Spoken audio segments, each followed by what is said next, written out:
Glenn, good afternoon. Thank you for giving StreetMic this opportunity. We're currently outside of the Home Office here in London. Can you tell me why you're down here today?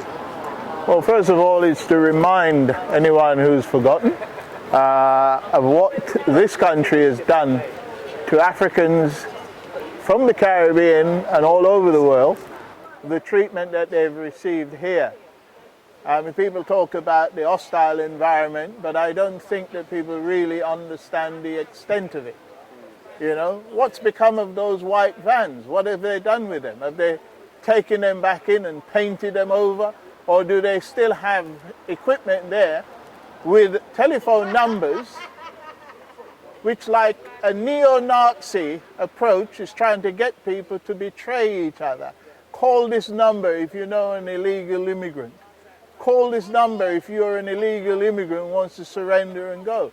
Those kind of things should not be forgotten because of the nastiness and the intention behind it. That people came here as British citizens and without their knowledge, without any notification, without any information, had that stolen away from them. And then you said they're unwanted. You've been paying taxes into the system. Taxation without representation, because you didn't have the right to have your views heard, and you didn't have the right to stay in a country that generations have been in. So I'm here hopefully to continue to remind people, and it shouldn't be just this one day, it should be every day of the year we remind people of the nastiness that successive government in this country, it's not just a Tory government issue, successive government in this country have carried out laws to undermine a selected section of the community. Because although they were citizens, they didn't have a dad born here. They had a dad born in part of the British Empire. And those who lived here, they were okay. Those who went to Canada or Australia from here, they were okay because they would most likely have had a dad born here. So it was clearly discriminatory. It was said at the time it was discriminatory, but the government ignored the pleas of people in Parliament and people in the streets, pandered to people like Enoch Powell, who, ironically, had been the one that went to the Caribbean and recruited the people in the first place. So he, Enoch Powell and Oswald Mosley, went around whipping up these fears around people coming to the UK, which was rightfully their own country for centuries, and had fought in wars to defend the country. So with the passing of the Immigration Act 71, no documents were given, although it said that we had the indefinite leave to remain, they call it. We could stay here, just as long as you didn't leave the country for more than 2 years. And by the way, if you had a sick relative that you had to go over to the Caribbean to look after and stayed, you know, they didn't conveniently die within the 2 years, then that meant you lost your right to live here. So you were a third-class citizen. My name is Eulalie Pennant. And yourself? Julia Davidson, founder of Peterborough Windrush Generation and Descendants UK. Why was it important for you to be down here today in front of the Home Office? It is very important for me because the Home Office has done me a lot of displeasure from 2003. What we want is a peaceful environment, and we want everyone to take this pledge. It's a pledge that was created for the 70th anniversary of the arrival of the MV Empire Windrush in June 1948. So in 2018 there was a service at Manchester Cathedral, and this pledge is based on the Jamaica Pledge. 500 Caribbeans came from the West Indies, 492 of them are Jamaicans, and we make this pledge. I want you to say after me, I promise to stand up for justice. I promise to stand up for justice. Peace and unity for the Windrush generation. Peace and unity for the Windrush generation. And their descendants. And their descendants. To work diligently and creatively. To work diligently and creatively. To think generously and honestly. To think generously and honestly. So that we may. So that we may. Under God. Under God. Increase in beauty. Increase in beauty. Fellowship and prosperity. Fellowship and prosperity. And play our part in advancing.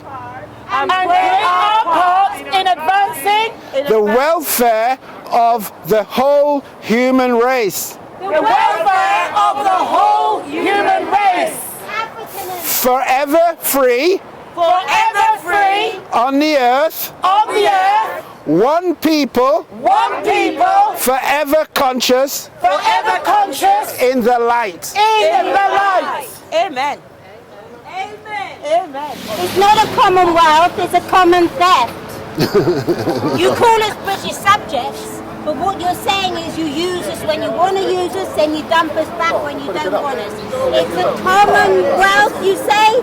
Nah, it's a common theft. Thank you. Can I ask you before you go, you're now standing at a great statue. Yes. Who wants to tell StreetMic what it feels like to be here today? It's an honor. Step right in front of the camera. So how does it feel to be at the statue of His Highness? It's a great honour to be standing in front of the statue of Nelson Mandela, who himself was a freedom fighter. I know people have got different opinions about him, but at the end of the day, what he fought for, we're fighting for exactly the same thing. If you think about it, reparations, the Windrush generation, the fact that they've been wronged, the fact that they've had their identity stolen practically. So that's what we're fighting for. We're fighting for a demand to get it back. The only thing that I wanted to say, standing under this infinite greatness, is that people think there aren't more leaders all over here. He was a leader. Right here now, there's the new generation of leaders that are going to change things and are going to fight for freedom. Whatever the problem is, there will always be leaders popping up in the new generation. A great man once said, "For to be free is not merely to cast off one's chains, but to live in a way that respects and enhances the freedom of others." That great man is this man here. And that is the reason why we are here, to follow what he said then. It was current then, it is current now, and it will be current long after 2021. We are the redeemed people. We are the natural co-heirs to this kingdom. If you've been sold and bought back, we are the redeemed people. This brother, our ancestor, Nelson Mandela, stood for a particular project of sovereignty. And that project of sovereignty reached a high point when South Africa reached a point of saying apartheid was wrong. After that conference, it was the world agreed that we needed to address this problem we face globally, which is a racism that underpins and undergirds a global political economy that places African people at the bottom. Nelson Mandela's project is not completed. We're partially through the project. And as my sister said earlier, that project is about leading ideas. And the leading idea that we stand for is a leading idea around repairing that damage that's been done to the globe.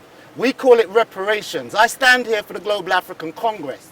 Movement for Justice is an independent, integrated civil rights and immigrant rights organization that fight for the equality, including equal citizenship rights of anyone who lives, works and studies in Britain, regardless of their national origin, race or immigration history, whatever their gender and sexuality, of any religion or none.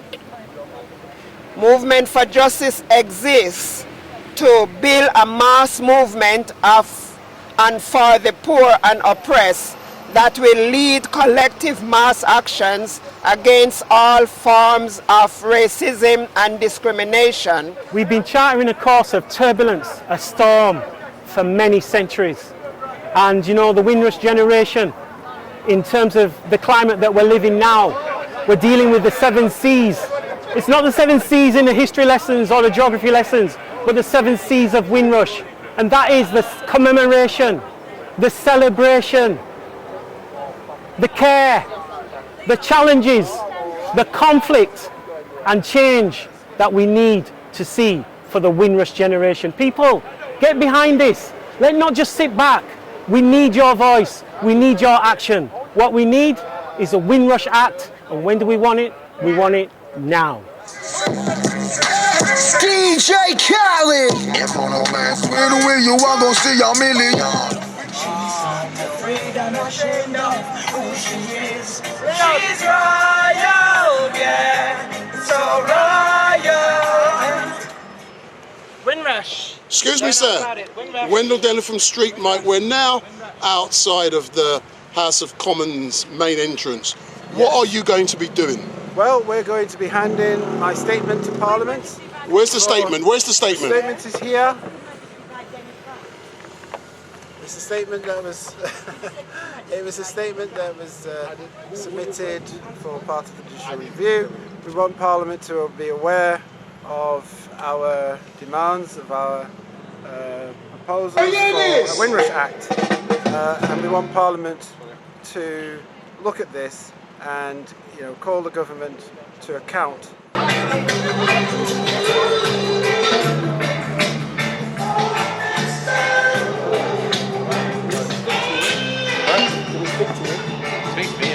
Okay. We're here today because we want to raise awareness of the Windrush scheme. It's not being fit for purpose, and we wanted Parliament to act to legislate to give us a scheme that's fit for purpose so that people can get their citizenship back.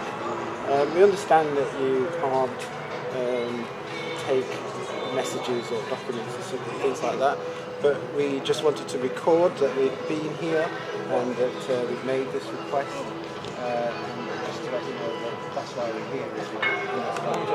Okay? Is that all right? Thank you. Thank you. Appreciate that. It's asking for a Windrush Act to protect the Windrush generation descendants and their families. Okay? Sorry? Yeah. And we're from Preston Windrush, Peterborough Windrush, London Windrush, Croydon Windrush, Worthing Windrush, Bradford Windrush, Scotland Windrush, Birmingham Windrush, Northampton Windrush, Lincolnshire and Cambridgeshire and Ghana, and representing internationally Kingston, Jamaica, and we are the redeemed people. We are the co-heirs to this kingdom. We were bought, we were sold, and we are the rightful co-heirs to this kingdom. So that's why we're asking for a Windrush Act. Thank you for your time.